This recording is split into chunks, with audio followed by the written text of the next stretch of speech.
Hello everyone, thanks for joining today's Vision 6 Power Session Optimise for Mobile. My name's Andy, the Vision 6 product trainer here in Brisbane, and I'll be taking you through today's session as we explore how to optimize your email messages for a mobile audience.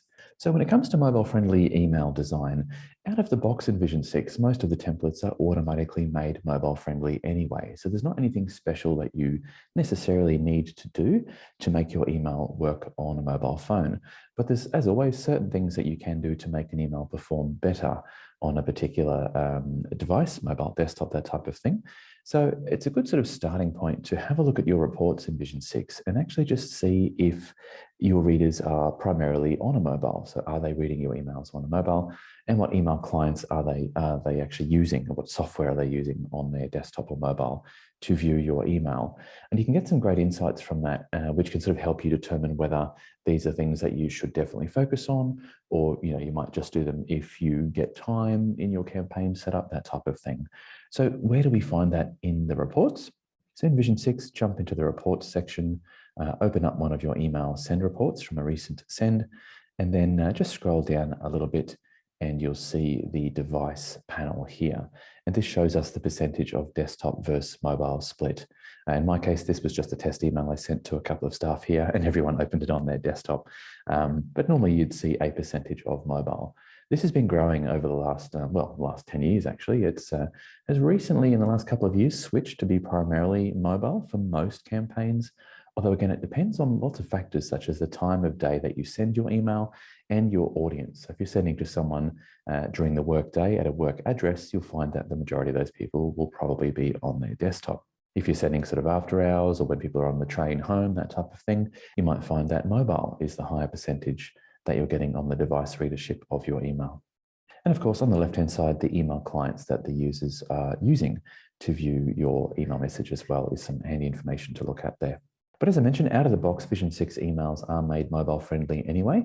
But of course, there's always some things you can do to make that perform better. And that's what we're going to go through today. We've got a couple of different things that we can have a look at here, little tweaks we can make to our email just to make it perform that little bit better. So the first one is to do with line height and spacing. So I've got an email message that I'll open up here, just in Vision 6. And as you can see here, the text is looking a little bit cluttered for my personal opinion. It's a little bit close together on all the lines there. And on a mobile phone, this could be it can be difficult to read, not only because the screen is much smaller, the text is sort of compressed in terms of the spacing between each row of text. And think of someone who's on a train or a bus or just walking and looking at their phone. I know we all do it. It can be hard to sort of focus on the words as well when they're so close together in terms of the sentence, the line height between all the rows there. So one thing we can do is increase that. Very quickly, and a very quick and easy way to do that over our entire email in one go. We go to the Design tab, and I'll just collapse this panel down, and we want the default fonts panel here. And we've got a line height setting. Most of the time, it's set to default. Most templates in Vision 6 will be at default. Me personally, I like 1.5 as a good line height. And as you can see there, it just spaces out that text a little bit more all through our email wherever we've got the text in use there. So that sort of really gives it that little bit of extra spacing and padding, a bit of breathing room between all the sentences, all the rows there. So just a little thing you can do that makes a big difference to the end result when viewing it on a mobile, particularly when it's more difficult to focus if you're sort of a passenger in a car or the phone is not still in front of you. It's easier to work out where you are. Another thing, of course, is you can see here on a mobile phone, you've got limited space for things such as the subject line appearing in someone's inbox. It's just a little screenshot there of an email inbox. And you can see when the subject line is bold, it takes up even less space, or there is even less space available for a subject line. So bold being an unread message in most email clients, and then unbolded here, this person has already read this one or tapped on it. So you can see there's not heaps of space for a subject line in the default view, unless you turn your phone sideways, but most people look at it in portrait mode. And again, unread subject lines even less because bold text does take up a bit more room. So one thing to do would be to decrease your length of your email subject slightly. Aim for around 25 to 30 characters, and you'll find that that fits in most email clients. To change your email subject, of course, in Vision 6, you can come into message details here when you're editing your message, and there's a little section there where you can alter your subject line of the email through there. Of course, you might think, okay, well, my subject needs to be a bit longer, or I need to tell them a little bit more about my email and what we're sending it for. So you can then use preview text, which is actually that third line. So the first line is the person the email's from. Second line is the sender, the subject. And the third line is the preview text. If you don't have any preview text set, or you don't set it in Vision 6, most email programs like Gmail, Outlook will just go and find the first piece of text and use that as the preview text. However, if you want to, you can actually specify what that is. You can go in there and change it to be your own text rather than let the email client choose what the preview text is going to be. Because sometimes if the first thing in your email is a logo, you'll see the preview text will be the link to the logo, like a HTTP : blah, blah, blah, which isn't the nicest preview text. You might as well use this to your advantage to try and get the person to open your email by putting a little bit more useful information in there. So how do we do that? Back again in our email message here, message details, same place as before. And here, preview text is where you can type in what you want your preview text to be. And as you can see there, it's normally the one that sits under the subject line in the email client on your recipient's end. That works for desktop clients as well. So you might have noticed in Gmail on a desktop or Outlook, you see that as well. The first extra sort of line or so is preview text, so you can customize what that is. You can put wildcards in there too, by the way. So, special deals just for you, and then you can put in the wildcard for the first name if you wanted to as well. I'll just copy and paste it from here. But yeah, so wildcards work in here. Emojis also work in the subject and the preview text. If you just go onto Google and type donut emoji or cake emoji or whatever you'd like, you can actually copy it from the Google search results and just paste it anywhere in your email message, subject, or preview text, and that will work as well. So sometimes pictures can work better than words, especially if you're limited. But of course, do check with your team if you're allowed to use emojis in your email. It doesn't fit with all brands' guidelines, of course. Perhaps not government or larger corporations, but certainly smaller companies. I've seen emojis used a lot, and a lot of online stores too. Of course, another thing to think about is the dimensions of banner images. So if I jump back to my email here, you'll see while this looks good on desktop, we've got a sort of nice banner image across the top here. If I go and preview my email message on a mobile, I'll just open up this little preview window and make it a bit bigger on the screen there. And we'll go to mobile preview.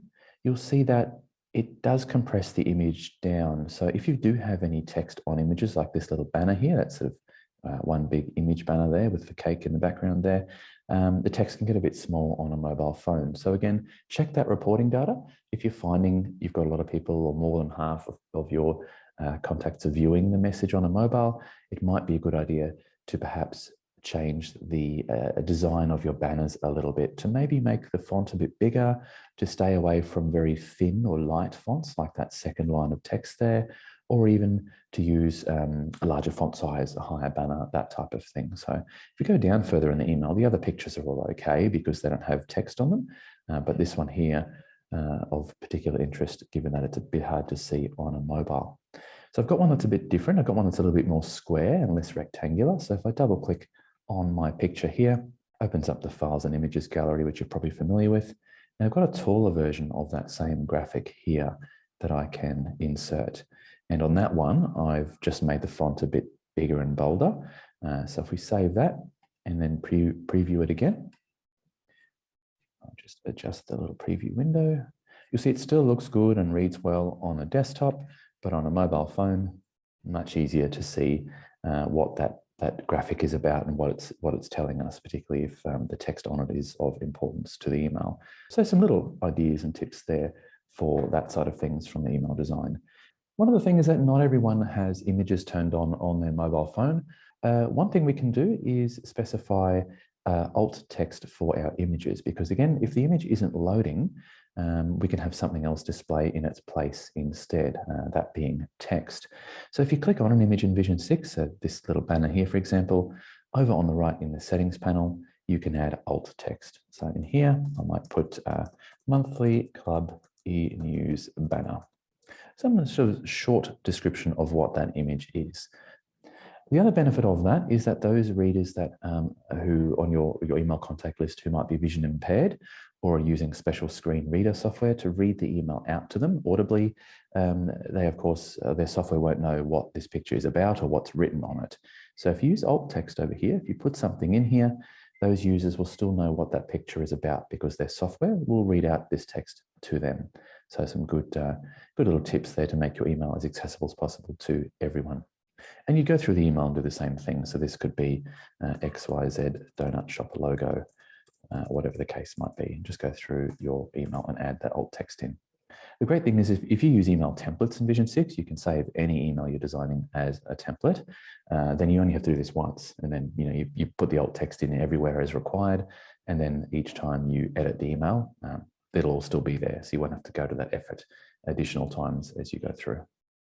A couple of other things on our list to make your email a little bit better optimized for mobile is have clear call to actions with a bit of breathing room and steer away from having call to actions as images. It goes back to that point I mentioned earlier where if people don't have images turned on and your main button to get people to click through to fill out a form, buy something from you, download an ebook, if your main call to action for that is an image and images are turned off, people aren't going to see that call to action at all. They'll just miss it. So your email is not performing as well as it can. So another good example there is if you are putting in call to actions like this button here, this is just one of these button components here. I've just dragged one of those in and changed the color. With these, definitely worthwhile using these instead of images. So if you've designed your own sort of nice image that's a call to action, it looks like a button, but it's actually really a picture. The downside of that, again, is that if the user doesn't have images turned on, it won't appear for them. It'll just be a box and they may not know they can click on it. So buttons and text links work really well for that. And buttons, of course, stand out more. One example there is I mentioned that using a bit of clear space around the button or the call to action is a good idea. So have some breathing room. I'm just going to increase the padding around this one to 20. And now it sort of sits apart a little bit there from the text, nice and clear. And we can, of course, then go and customize that to be whatever we like. Also with the text and things we've got available there, so using simple, clean, bold fonts is another great thing. So if we go back to this particular area here, you'll see again, it's a little bit too cluttered. It's sort of coming up right against the edge. There's a lot of text in one box there. So again, we can increase the padding on this component as well to perhaps 30. And now our email is looking a little bit nicer. It's got some good amount of space through it and it's a good amount of breathing room, so to speak, as well. Using clear, bold fonts, another great example of that is this introduction here. We might want to make that a little bit bolder, maybe the text a bit larger so it stands out when the person's looking at our email. So while I could go through and adjust the font size through here and make it bold, for any headings, we do actually recommend using these heading 1, 2s, and 3s that we have set up for you in this drop down on the left. The reason for that, two reasons I recommend using those. Firstly, again, for our users that are vision impaired and using, or anyone who's using screen reader software, this software actually scans the email for heading 1, 2, and 3 elements and allows that user to jump through it a bit like a table of contents. So the person can request their software just read out all the headings to them, and it lets them skip through the email to find the bit they're interested in. Just like we do when we get an email, we'll just sort of scan through looking for bold headings and we might stop if we see something of interest. So that allows those users to really still interact with the email very easily, and that's done by using heading 1, 2s, and 3s here. The other benefit of using heading 1, 2s, and 3s is that here on the Design tab, you can change the way all of them look in your email in one go. So if I want all heading 1, 2s, and 3s to be blue, I can just change it through here and they will all change to be blue no matter where I've used them in the email. So you can save some time there as well by doing mass adjustments over your entire email that way. Another one, sorry, I just realized I skipped that second one there. Avoid creating image-only emails. And that again ties back to the one above and the one previous where, again, users with screen reader software, those software programs look for text and read it out to the user as if so that they're listening to the email essentially. If your email is just all made up of images, although it looks nice, Again, you're alienating, so you're sort of missing, a part of your audience is essentially missing out on that email message. They won't be able to interact with it at all, and they won't get anything from it. And the same is true for those users that might be in the car and they're using Siri or Google Assistant to have their emails read out to them. Or if you've got one of those smart speakers, you can get them to read emails out to you. If the email is just made up of all pictures, it's not going to get anything out of that email, and that the user might decide to just delete it. I've got an example here of an email I received the other day from a computer company. And although the email looks nice, these are all just pictures. In fact, the only text in it is the unsubscribe link at the bottom here. This is the only text I can highlight and copy and paste. And this is the only thing screen reader software or Google Assistant, Siri, etc. would be able to read out. Not very useful at all. Even this stuff down here is all just pictures. I can't highlight this text separately in any way. It's all just big pictures. So again, part of our audience can't interact with this email in any way. And it also makes the email a lot larger too. And trying to search for it in an inbox can be quite difficult because there's nothing to search for really in that email at all. A couple of last two little things here. The position of links within text is another one worth having a look at. So if we have a look at this first introductory paragraph here, we can see that we've got some links in here. So part of the community, pleased to share new products, in-store surprises. And on a desktop, yeah, it looks pretty good, different links to different parts of our newsletter or website there.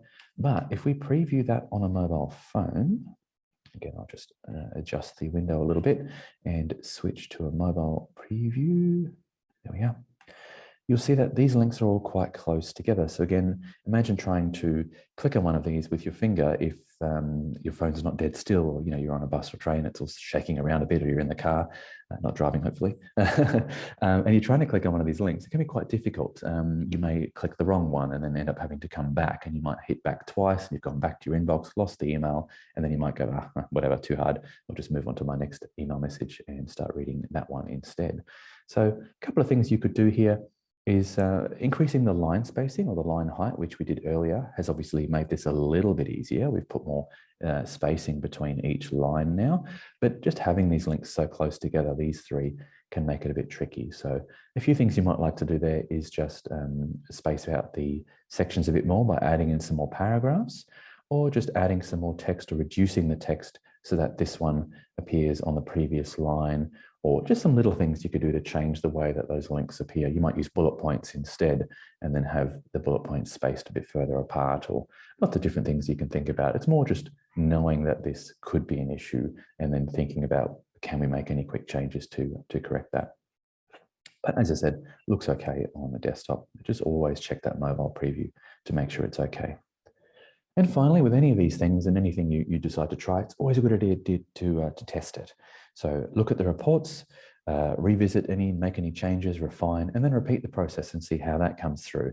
Report on it again, revisit, make changes, refine, and repeat once again. So always be testing your emails. And that goes the same for subject lines, the amount of images you use in an email, the content you put in there, what tone of voice and language you use.